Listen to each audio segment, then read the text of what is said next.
The Navigating PVS podcast is for general knowledge and does not constitute medical advice. Please consult with a qualified healthcare professional for any health concerns. Hey everybody, it's Jen Joly, and I am re-recording the intro to this episode about a week after I originally published it, because I really felt like I did not truly acknowledge the people who have played such an extraordinary role in Summer's life. Our family, our friends, and so many of you have stood by us, and your support has truly carried us through some of the hardest moments we've ever faced. And I really want to take a moment to acknowledge Summer's care team in Chicago. There are no words big enough. Your ingenuity, your curiosity, your determination have not only given Summer a chance, but they've taught us what it means to keep fighting for hope, even when the path felt impossible. You've seen Summer not just as a patient, but as a child with a full life worth living, and you've treated her and us as her parents that way every step of the way. To all the clinicians, doctors, nurse practitioners, nurses, home care nurses, therapists, every clinician who's poured their heart into her care, truly across this country, we are deeply, endlessly grateful.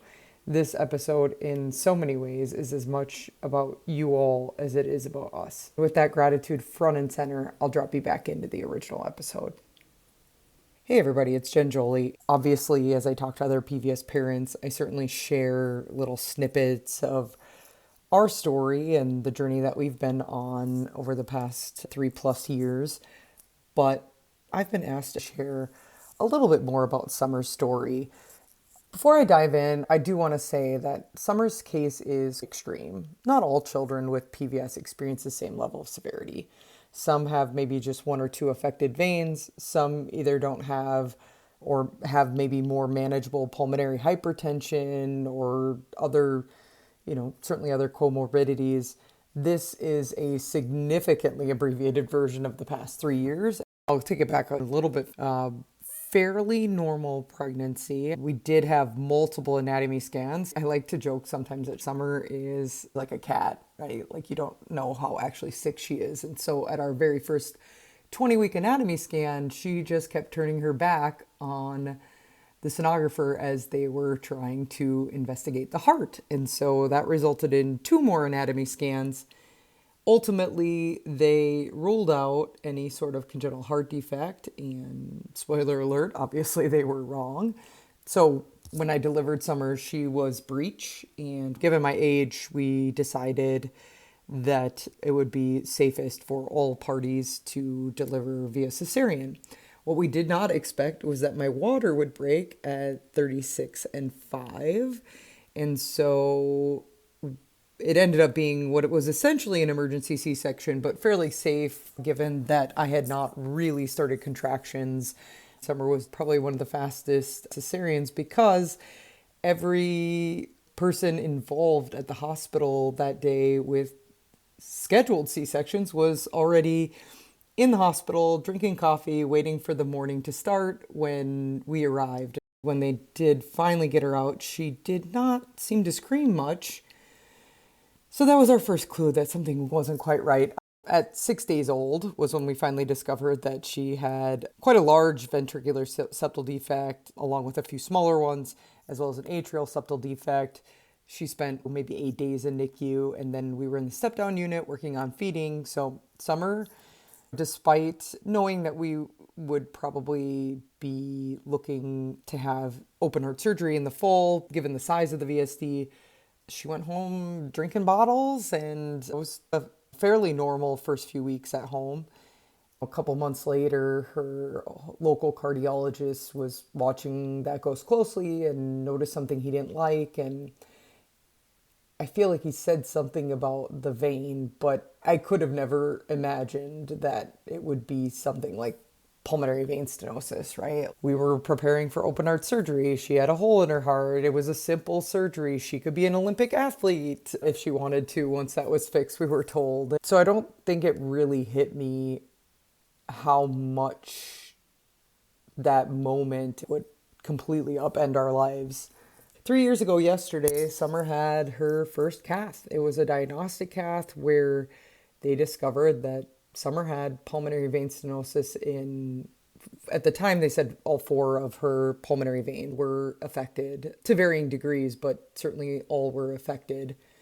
We wouldn't find out until later that she actually had a 5th pulmonary vein. It was a devastating diagnosis. They essentially told us to go home and make memories. Someone mentioned Texas Children's, another person mentioned Boston Children's, and there was far less information on the internet available to us than there is now. There's just more facilities treating this disease, so there's more information to find online, which is wonderful. Like many parents, we weren't ready to give up then. I had had a pretty devastating miscarriage at 12 weeks prior to getting pregnant with Summer. Who knows if PVS was involved? There's so little known as far as genetics and heredity and so forth. Summer was wanted. We wanted to save her, and we were going to try. I actually had a wonderful nurse who encouraged us to do some digging and discovery and not just give up. Our home hospital had reached out to Texas Children's, and we pursued a second opinion from Boston Children's Hospital on our own. We filled out an online form. Long story short, in less than a week, we had heard back from the PVS nurse practitioner. This woman is an absolute saint to PVS families. Her name is Christina Ireland. We heard from her pretty quickly. I'm really hoping Christina will join me for an episode of this podcast. I really, truly thank her for everything I know. The mom that I am. I'm going to try not to cry because this woman is just, wow. Anybody whose lives have been touched by Christina speaks this way of her, and we're just so lucky that things worked out the way that they did, bringing us together. I don't have any ill feelings towards Texas Children's. I know many families have gotten great care there. You never know what's going on at a particular facility at a particular time, where one facility may be responsive to your case or not. And Boston really handled our case much more expeditiously. They wanted to make it happen for us to get there and to get treated. We also received a call from Dr. Baird, and we got to speak to him personally. Obviously, with Summer's large VSD, that needed to be addressed. He also had some thoughts on, I believe it was her right upper, just had a funky intake. And a lot of these smart folks in the PVS world think that when the vein has some different angulation, that it can create additional turbulence, which can help aggravate or further aggravate the PVS. So I think it's probably worthwhile at this point to remind everybody that I am not a medical professional and that you should only take guidance from true medical professionals on these topics. I am just here sharing Summer's story.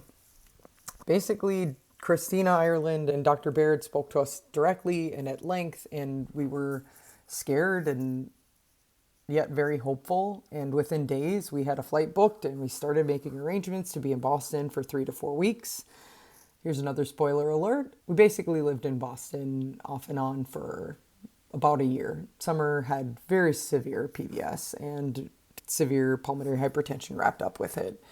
We really didn't fully understand how fragile Summer was. She was eating and she was gaining weight, and those were the things they told us to do. Again, not a medical professional, but when you have a very large VSD and PVS, it creates some sort of weird equilibrium, if you will. And once you start tinkering with that, it disrupts everything. These early decisions were very critical. And if you are just entering into the world of PVS, I encourage you to not only learn as much as you can, which is very difficult. I do not have a medical background, nor does my husband.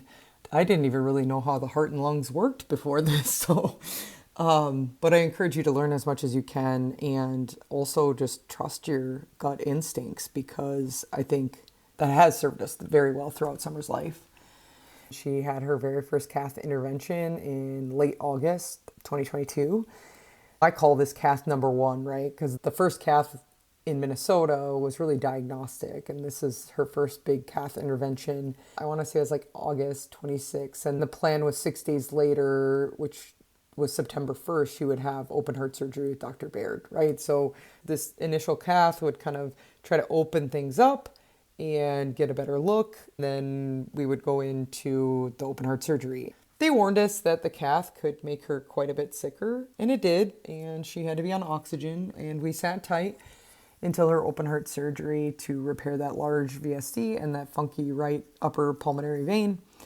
And she recovered surprisingly well after that open heart surgery. I talked about this in a previous episode where she came out with the saran wrap over her chest because things were a little too swollen. They stitched her back up a day later. I just came across this picture not that long ago, and it's intense. Open heart surgery is a very intense thing to go through, and yet I think so are the caths. Summer's got PVS in 5 vessels, so the caths are long.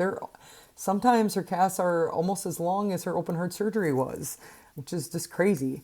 Coming out of that open heart surgery, we knew her disease was aggressive enough and that recurrence was likely, but we didn't know at what rate that recurrence would occur. That's the big question with these kids. There's not really a lot of consistency in terms of how frequently they need interventions. The day we were discharged, I felt super relieved to get her out of the hospital, but she was quite irritable and chalked it up to like, well, she just had open heart surgery like 12 days ago. She probably doesn't feel great. Like, she's been living in a hospital, which is very rough. And they had advised us to sit tight for a couple of days in Boston before we flew home, just to make sure everything was right. And thank goodness they did, because my husband and I had her out at a restaurant. It was a decent 70-degree mid-September day. She was in the shade and she is sweating profusely. In fact, I picked her up out of her stroller and her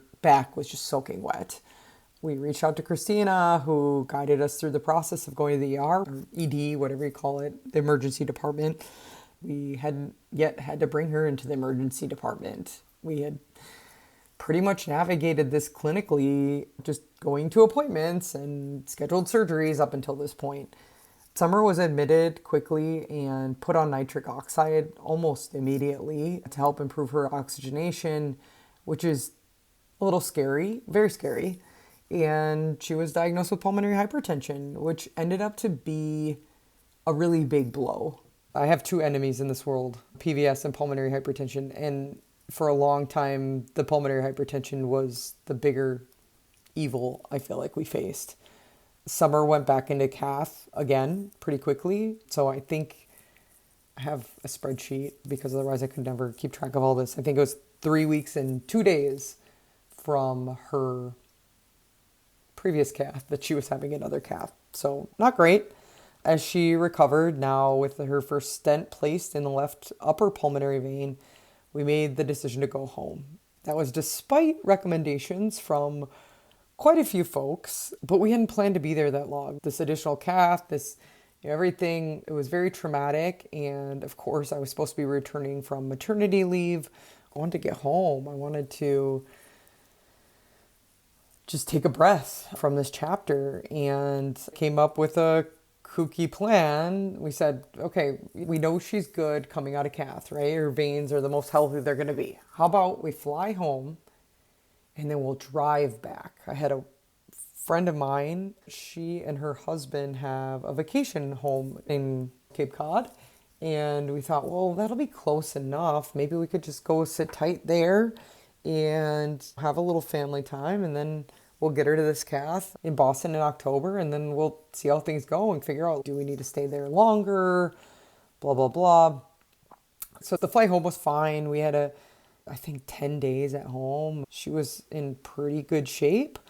She'd always been pukey, but we didn't think much of it. Cardiac kids in general can be pukey, and just, it was frustrating, but okay, we can deal with this. And on the drive back out to Boston, Summer started showing us some of that feeding intolerance that's really common with PVS kids and, like I said, cardiac kids in general, but it was nonstop. So we'd broken up the trip into 3 days, and by the second day, we were running out of things for her to puke on or in. And again, I called Christina, and we found ourselves being admitted and getting failure to thrive diagnosis, which came with an NG tube as a parting gift.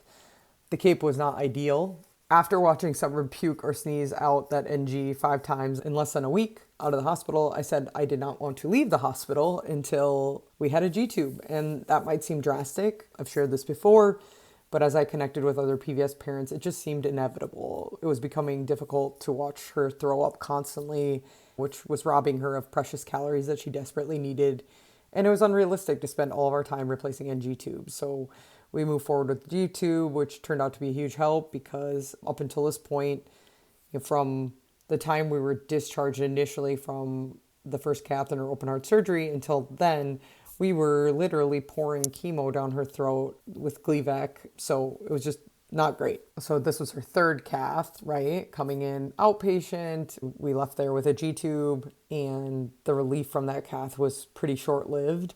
We flew home in early November 2022 on a flight full of people coughing and sneezing, and shortly after, Summer and I came down with a wicked cold. We managed as best we could. We were increasing oxygen and diuretics, and I was on the phone again and again with Christina. And on Thanksgiving Day, Summer passed out in my lap.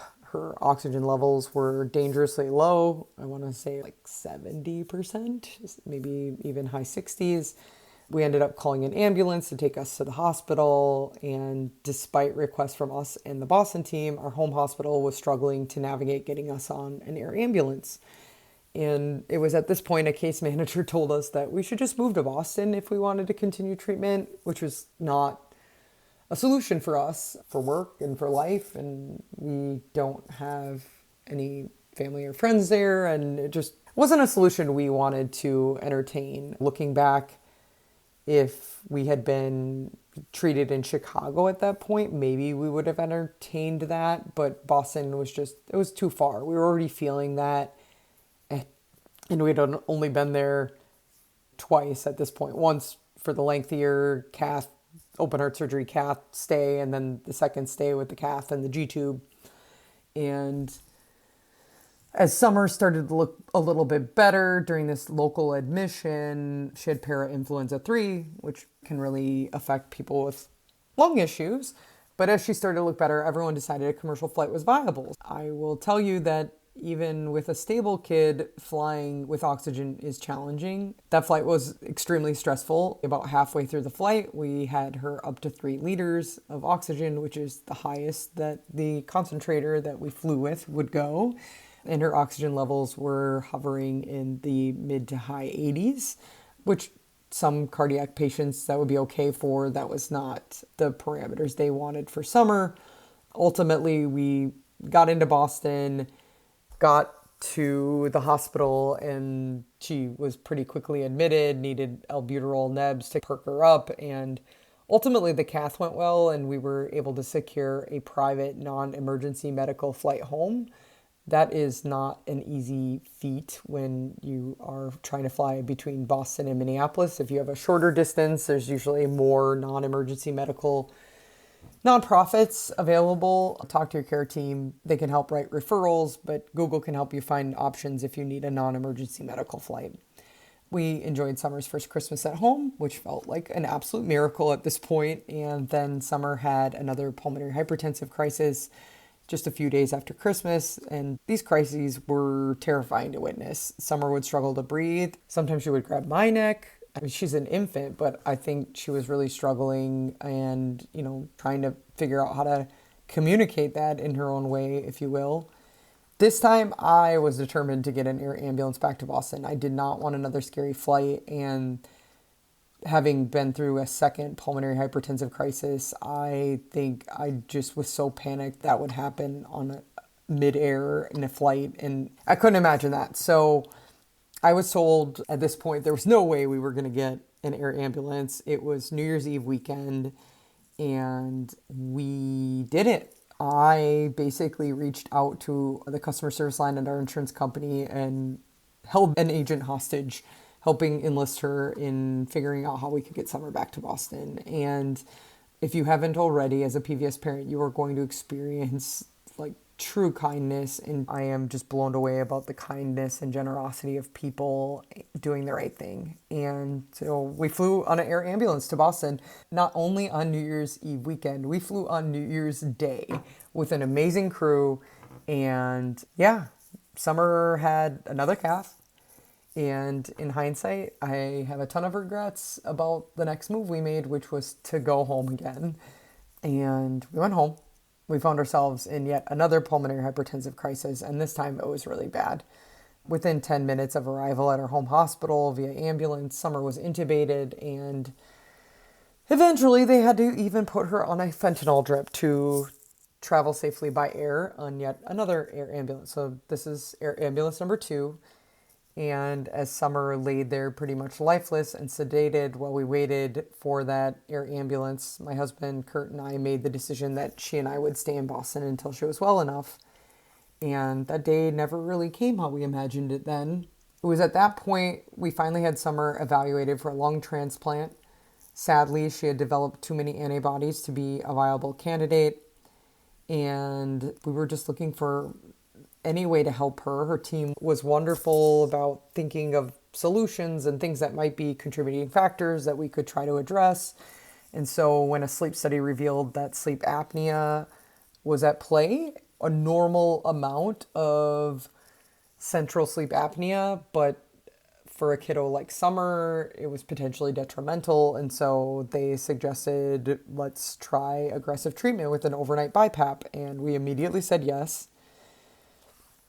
The intervals between her caths were tight, and generally doctors aren't eager to catheterize kids more frequently than every 5 or 6 weeks. We were barely making it outside of the hospital, so we were staying in Boston, but we would occasionally get out of the hospital, but it would be like a week or two at a time. And then we would find ourselves back in the hospital treating her with IV diuretics, high flow oxygen, and other temporary solutions to keep her stable until they could dilate her veins again. Kurt was there for Easter, and we had a wonderful family day, but just a few days later, she was admitted on April 13th, 2023, and it was the last time she would be out of the hospital in Boston. We celebrate her first birthday. She has this horrible GI issue, just probably all the medications that she's on, IV nutrition. She's getting CTs. Basically, she had colitis across her whole GI tract. Things became increasingly dire as we entered June. She's 13 months old. She finally gets off IV nutrition, but feeding's like this huge issue still. She's frequently vomiting, and now every time she vomits, her entire body is turning purple.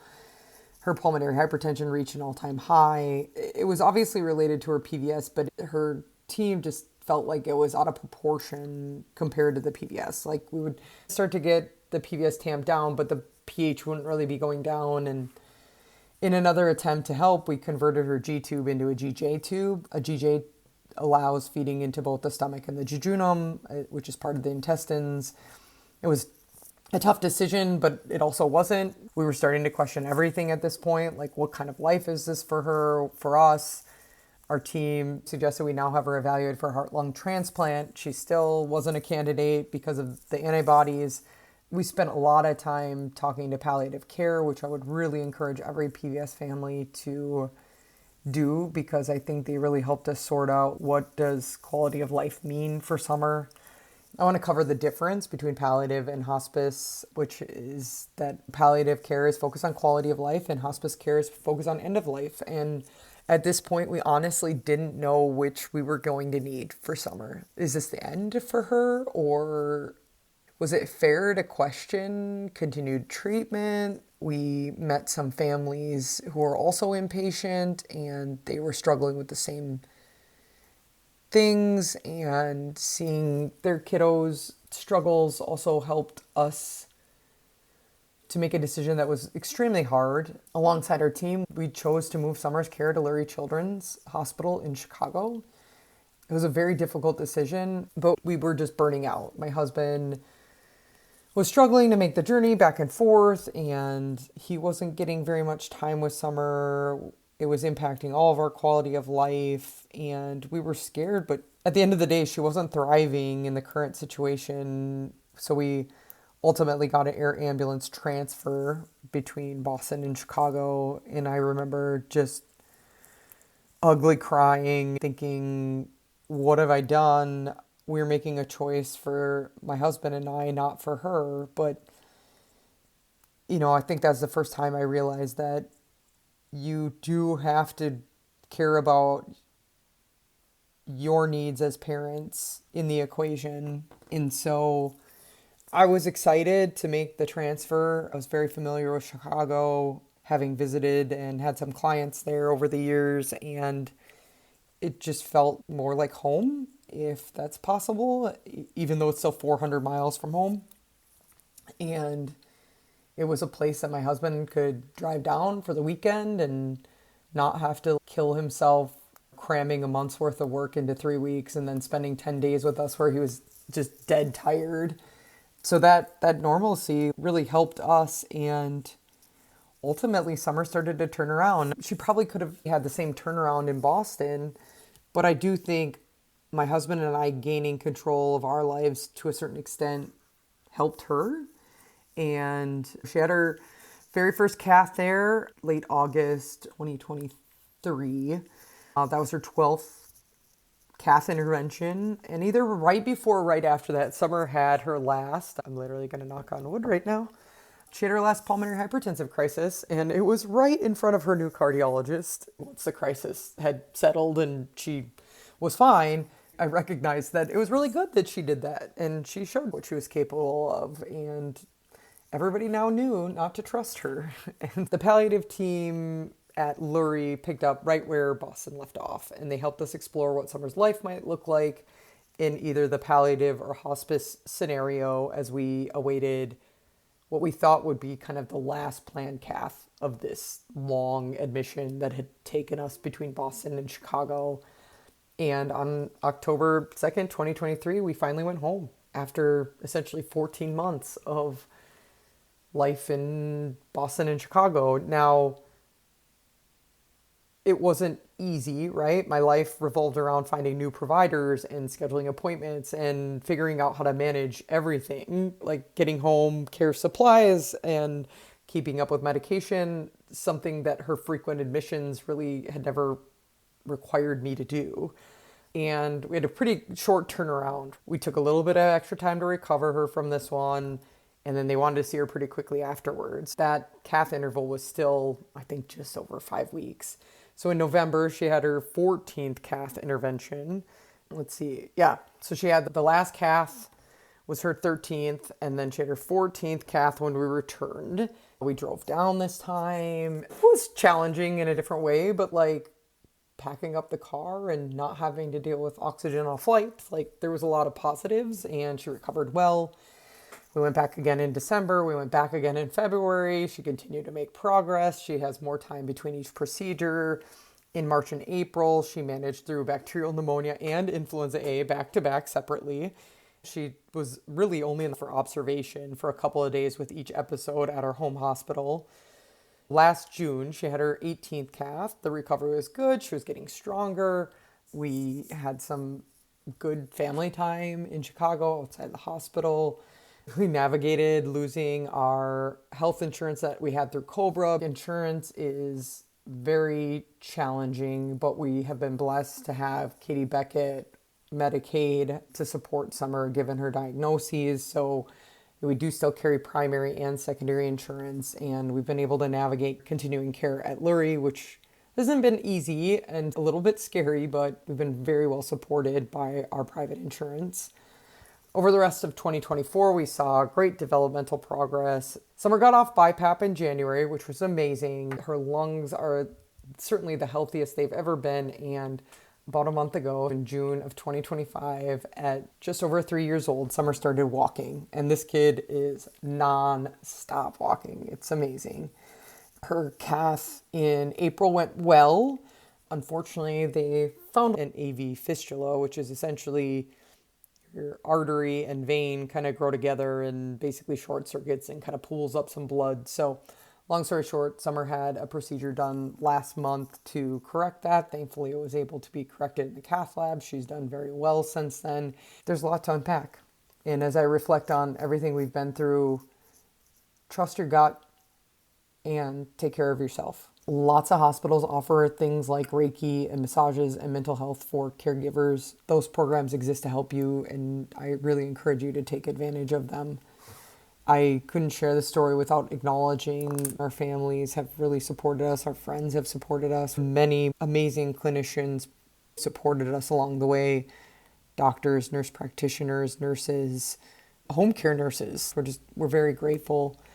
Looking back, it's hard to believe how far we've come, how far Summer's come.